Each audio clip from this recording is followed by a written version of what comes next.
It almost doesn't seem real. One day, Israel and Iran are trading tremendous amounts of fire. The next, near silence, a potential ceasefire that looks like it's going to hold. Tonight on ILTV Insider, we're asking the questions that no one else will. Did the U.S. stop Iran's nuclear plans or just delay them?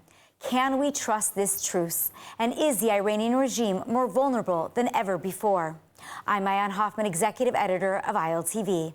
And joining me to break it all down are Olga Deutsch from NGO Monitor and Gedaliah Blum of the Heartland Initiative. Let's dive right in. So, Olga, it's almost uncanny. You know, we woke up this morning to a barrage of rockets and an announcement by U.S. President Donald Trump that there is going to be a ceasefire. 7 a.m., a few more rockets come in. Unfortunately, very unfortunately, several people died in an attack that landed on Beersheba. But ultimately, Iran has said it is ready to hold that ceasefire. Israel then attacks back. After one single rocket comes into Israel, Trump gets involved, and here we are. It looks like we are definitely on the cusp of at least a period of silence. What do you think? How did this happen, and is it going to hold? Well, to me, it is clear that it has been a highly coordinated operation from day one, or from day -3, probably, between Israel and the U.S., and one might also say NATO forces, because U.S. never comes alone, and we have seen unprecedented cooperation, regional and international. It was also quite remarkable to see that even the Europeans have held their breaths in a way, yes, criticizing and making bold statements, but ultimately allowing Israel and the U.S. to do what needed to be done, and including the German chancellor that called it Israel is doing our dirty business. So I think that it was an incredibly well-coordinated operation, an incredibly successful one, with no military losses on our end, right? Clearly, we have paid a toll, which we knew we had to, but even all the experts would say that, considering to what the IDF predictions or assessments were, or what the potential devastating powers of the rockets coming out of Iran, the damage that it could have done, this was minimum. So to me, it does seem like a well-coordinated operation that hopefully will lead into new Middle East. What that new Middle East is warrants a whole different discussion, and obviously we would need to take all different factors into consideration, and not only what Israel wants, as always. 100%, and I think we are definitely going to speak about what does the day after look like, assuming that the ceasefire does hold.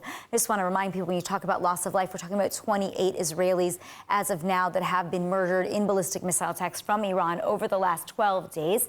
But as you said, it's actually a lot less life than was assumed when we went into this operation. Now, Gedaliah, it seems to me that, and we're having this debate at a time when really a lot is up in the air, but it does seem that it's time for a ceasefire. If you go backwards and you look at whether we had these questions last week, will the U.S. get involved in the attack against Iran? We see an open letter published, a text message from U.S. Ambassador to Israel Mike Huckabee to U.S. President Donald Trump, where he encourages them to listen to heaven, to hear the voice of God. Days later, Trump acts like he's getting into a holy war. He makes some statements. The U.S. then, after a 2-week period of consultation, 2 days later, attacks Iran, takes out the Fordo, they say, nuclear facility, targets a couple of others. And within 2 days, again, we're sitting here at a ceasefire. Everybody is thanking God. Gedaliah, do you believe that we've accomplished what we needed to? The mission is done, and we're where we're supposed to be? No. No. Okay, why not? I mean, it depends on what our initial, our goals were in the war, was to first dismantle the nuclear program and the ballistic program. So have we done that? The questions are still up in the air. We don't know. We don't have anybody on the ground. We just heard reports that the head of the Iranian nuclear program is already talking about rebuilding and assessing the damage. So that's number one. So that's one indication we're just kicking the can down the road. A ceasefire is going to give them. Well, we don't know. It's not that we know that we didn't accomplish the goal. It's that we don't know to what extent we accomplished the goal. And by the way, I just want to say that just literally right before we had this conversation today, I had an interview with an expert on Iran, somebody from the Tel Aviv University, who shared with me that he actually believes that we do know, that you and I don't know, but that America and Israel do know, and that information is just not yet being shared. Okay, I mean, if that is known or not known, if there's any doubt, we can't be optimistic at this point. We have to be we have to be more of a cynic because we don't have the option of being wrong here, right? America could be wrong, Europe could be wrong. If Iran attains a nuclear weapon because their facilities were still somewhat intact, it could be rebuilt 2 years down the line. It's going to be Israel that's going to be wrong, okay? We can't afford to be wrong, that's number one. Number two is, which is a question that no one's asking, and then I actually just addressed this online today, is what happened with the 400 kilograms of uranium enriched to 60%? Right, Probably saying Moscow by now. Well, right, that's the thing. They're saying that there are rumors, right, on the ground that potentially that uranium was actually smuggled out before the attack on Fordo. But again, that is a question right, and an answer that we don't know. We cannot be optimistic. We cannot guess. If our goals of this war was to dismantle the nuclear program, not because it's a program, because we don't want them to develop nuclear weapons. Okay, now we have 60% enriched uranium, 800 pounds worth, that could create 9 bombs, that has somehow disappeared. The IAEA saw it a week before the Fordo plant was destroyed or damaged, whatever it is. We haven't seen it yet. We also know that the Iranian regime also has other secret enrichment plants that we haven't had access to. But Gedaliah, when does it end? I mean, maybe you can also address this. I mean, if we say, well, we don't know, we better keep going. We'll just keep going. We'll just do it a little bit more. It ends when we are able to verify that the 400 kilo of enriched uranium is found. That's it. Again, hold on a second, one more point.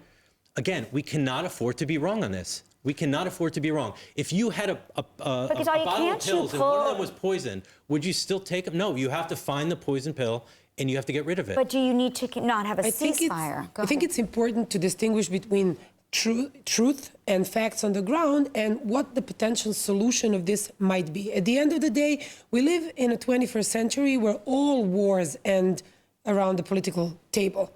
There's no, the question, and no war is a zero-sum game.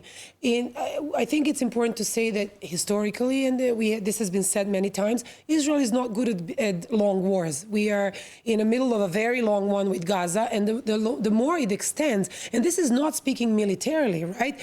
I'm not here to question how impeccably our army leads their operations and how probably the most careful and proportionate it is. But wars are waged on a global political scene in parallel to the physical one.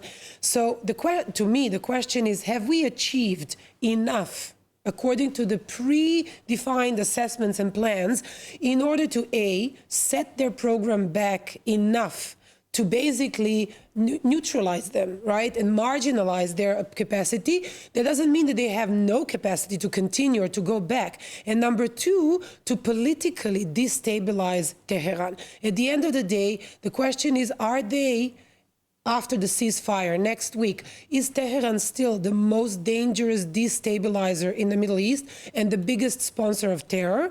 Or are they now completely embarrassed on the global scene?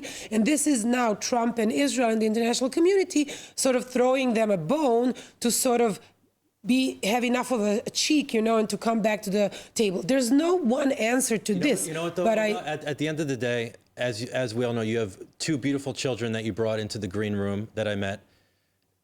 Do you want to kick the can down the road so they're the ones that are going to be dealing with it? Because that's exactly what we're going to be doing. Well, Gedaliah, I think you have to look at... There's no short-term answers. Well, I think you have to look at it a different way, because I think there are 2 options, right, that could come out of this. On the one hand, we could say, okay, we demolished everything, the nuclear program's completely gone, and Iran will never, it could take them decades to rebuild. On the other hand, we could say, okay, we've delayed, as Olga mentioned. We're going to bring now everybody around the negotiating table. We're going to sign some kind of agreement that won't just that will not eradicate their program, but certainly delay it more. And in that time period, remember, not our goal as Israel, but the goal for Tehran is to have regime change. And you better believe that if they are embarrassed, the Iranian leaders, the people they have to answer to right now are their own people. And perhaps, and Olga, maybe speak to this, there is an opportunity now, not by Israel, but by the people of Iran, to throw over the regime. Right, but you know what they're saying now? They don't want to ceasefire the people in Iran. I'm directly connected with a number of conversations with a number of Iranians, and they feel that while we were bombing the regime from the air, they were celebrating, and now that we're calling a ceasefire, walking away, they're like, what's going on? Where's the party gonna like? But our bombs the only way. Olga. But I've heard those too, right? Where they were celebrating the attacks and they were even tweeting at Israel and Israelis, send us arms, send us arms because we are willing to fight the regime. We just don't know how. But we also need to know that we wage our wars. We don't wage theirs, right? And there's a toll to be paid and a price to be paid, not only in airplanes and jets, right? There's a price. We have already paid a very dear price in the last 18 months. And the last 12 days are only the crescendo and the culmination of that. It is a strategic long-term question. When do you say halt for now? When do you say because, as opposed to them, I'm not a totalitarian, crazy, rage-driven regime, but I have to be part of a broader picture. I don't claim to have all the answers. I'm only merely saying that the solution lies in carefully analyzing a very, very complicated mosaic of factors that influence where Israel should go next. Whether we could have more results there, for sure. Have we destroyed everything? I don't have the intelligence, but I'm pretty sure that we haven't. One attack, right, on nuclear facilities is not enough. They were buried deep, deep under the ground, and we all know and have seen, satellite sort of notions and hints that there were trucks already taking the nuclear material away, and Putin saying nothing comes as a surprise here, and there's no surprises of who is siding with whom on the international scene. The question is, what is the wisest thing, taking a broader picture into the consideration? Let's not forget that Iran is the main driving force behind all, but Gaza is still an issue for us. Bring that up. And I want to just tell you that all of this is being done while in Brussels. Yesterday, they were deliberating whether to stop the association agreement between EU and Israel, which would have cost us dearly. So there is a broader picture to be taken into consideration, and even President Trump faces challenges at home that he too has to navigate. So to my mind, a swift and successful operation was the smartest way to go, and now it is a political and diplomatic challenge that it is a question. There was never a precedent in the history, actually, that any one regime was just completely destroyed and annulled, right? It will probably end up with years, decades-long procrastination, unfortunately. And let me ask you, so I just want to bring us actually to something that you raised. You talked about the fact that we have a war going on in Gaza simultaneously. We actually, even though we haven't seen it in the media, we've been continuing to fight. I want to remind everybody that since we ramped up our forces in Gaza in the end of March, we've actually brought 9 hostages home. So everybody was questioning whether or not we needed to just sign some ceasefire agreement and bring them home. We weren't able to get that done because Hamas didn't want to sign. But in these last couple of months, we ourselves, through our force, have managed to bring them home. Now, we saw Iran being weakened. It is embarrassed on the international stage, ceasefire or no ceasefire. What will that do to our war in Gaza, Gedaliah? Do you think that now we can wrap up the war in Gaza? Is that not potentially an option as well? Hamas, of course, is a proxy of Iran, and Iran might not be able to continue to fund it. Yeah, first and foremost, I don't think they're separate. And to go back to your point about calling this a war, I don't call this a war with Iran. I call it a battle with Iran, because the war is never going to be over as long as the Ayatollah is in command, that the Islamic regime is in command, which is why I don't want your beautiful sons to have to face the son or the grandson of the Ayatollah in the future. With that being said, there is fatigue in this country with war, which doesn't, well, so we have two options, especially when it comes to Gaza, especially when it comes to Iran. We could either sign agreements that we know are not going to be worth the paper that they're signed on in order just to give us a little room to breathe and go back to the beach and go back to some normalcy until the next October 7th. That's one option. Or the other option is to finally root out the evil. And this isn't Afghanistan, this isn't Iraq. We're talking about Iran. The Iranian people are begging us to continue this fight. But Gedaliah, how can you argue that that's our job? Prime Minister Benjamin Netanyahu himself said the goal of this war cannot be regime change. Our job is to secure the Jewish people in the state of Israel and everybody that we house in it, all the ethnic minorities, the Muslims, the Christians, the Jews, it doesn't matter. That's our responsibility. We have an existential threat with the Iranian regime, the regime. It should be part of our mission statement. It should be. For the long-term peace and stability in the region, We need to make sure that the Iranian regime is removed from this earth. I think it can be something that we wish for, but I don't think it's a legitimate thing for one democratic country to say that it is our military goal to make sure that there is a regime change in another country. Because the people, and I come from a country that changed its regime. Originally, I'm from Serbia. Unless it comes from within, unless it comes from the people. From within. I'm not saying put boots on the ground. What I'm saying is this. But I want to raise you on that. How do you continue? How do you continue this war? Do you send troops? Speaking of my kids, right? You continue to you continue to weaken the infrastructure of the Iranian regime. We just bombed out the IRGC headquarters, killed a couple hundred of those people. We're doing these. At the end of the day, it is a question. It's a function of whether the U.S. administration and the broader NATO family would concur to that. We cannot do this alone. Even the first, because we are not alone. You cannot have such a successful operation without regional cooperation, including all the Arab states, which, yes, in secrecy are welcoming and greeting the attack, but on the face of it have to oppose and condemn and everything. But they're only coordinating and cooperating because there is an international consensus with the U.S. and the NATO forces that this is what needs to happen.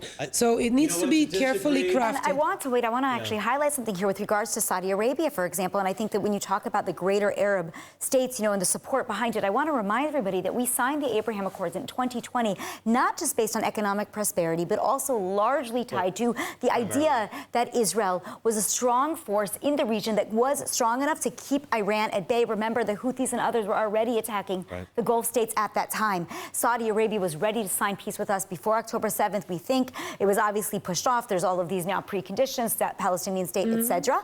But the idea here that if we would pull back now, looking like the regional strength that took down not the regime, but the Iranian nuclear program in collaboration with no daylight between us, between Israel and the United States, isn't there now a chance to sign that peace with Saudi Arabia and to move forward to a new Middle East? I think that does the exact opposite. And I said from the beginning, I did not want the United States to enter into this war at all. Really? I wanted us, first of all, they entered in the war when we completely wiped away all their anti-aircraft batteries. I mean, of course, they used the B-52 stealth bombers. They didn't even need those because there was no one shooting at them anyway because we laid out the groundwork. We were able to have an opportunity to run through the finish line as the winners and become the regional power of the Middle East. And I think that by the United States jumping in as daddy's coming in to save the day, and then on top of that, forcing a ceasefire on us because we weren't at the table discussing a ceasefire. They announced a ceasefire and then said, Israel, you're part of it. We don't know that. It all seems premeditated and pre-coordinated. And I agree with you that we need to come across as winners because there's only one rule in the Middle East, and that is the rule of the strong ones. Yeah. But I already think we achieved that.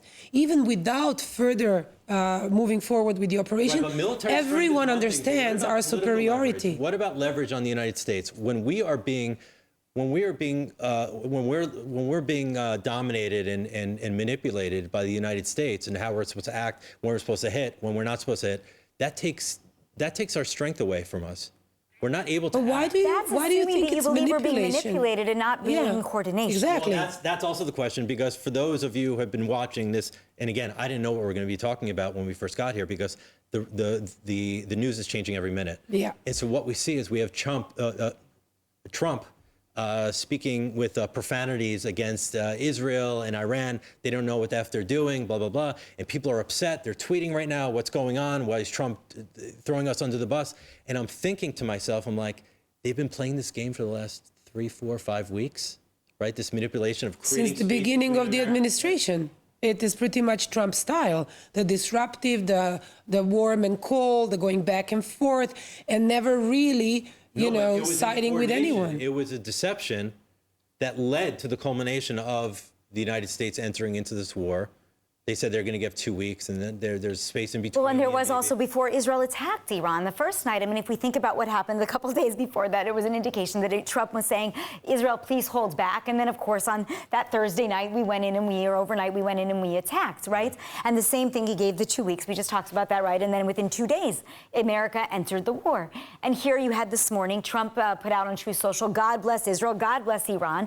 And hours later, he says basically, F you, Israel, F you, Iran, pardon the language. And here we are. We just need to be careful to also not miss the opportunity. Let's take a parallel case study, which is Ukraine and Russia, where Trump also came in with trumpets and drums announcing a speedy deal, right? And in the end, nothing came out of it. We see Putin only going further to the forces of evil. But I think there is a moment where you have to understand that you're part of a broader picture, and you have to claim victory and then be smart and not only right. 10-second response. My response is, I think the question everybody should be asking, sorry not to respond, I'm going to have something else. Where are the 400 kilograms of enriched uranium? That should be the #1 issue. That should be what everybody's talking about. And this war should not start until we have verification where it is. This war should not stop. This war should not stop. This battle should not stop. This war should not stop. And that's it. We need to keep asking the questions. Where is the 400 kilos of enriched uranium? 60%. And I wish that we could keep going, because certainly we have that question at the end, and as well as many other questions that are still certainly on the table. But that is all the time that we have this evening. I want to thank you so much, Olga, for being here, and thank you, Gedaliah, for being here this evening. For more of the latest updates from Israel, make sure to subscribe to our newsletter at ILTV.tv. Thanks for watching Insider. Let's win these wars and find a path to peace in the Middle East.